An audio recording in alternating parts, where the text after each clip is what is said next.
Assalamu алейкум, урматтуу жамаат. Мына бүгүн 27 февраль. Анарбек акенин үйүндө жакшы соода болуп атат. Кудай буйруса мынакей Мыктыбек Френкелдин вунугун алып атат. Бунун баасы $5000 болду.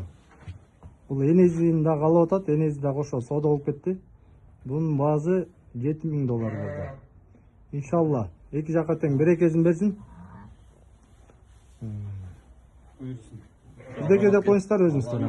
Buyursun деп анча соода кылып атабыз. Озуңуз негизи озуңузду жактырып соода кылды да. Анан энесине да кызы болуп. Onu сурадым эле, бунда жок деп бердиздер. Алла разы болсун. Разымын. Акчаңызга. Sen болдун. Эки жака тең берекесин берсин. Буйруктуу мал болсун. Жакшы ораза күндө жакшы соода болду. Машалла.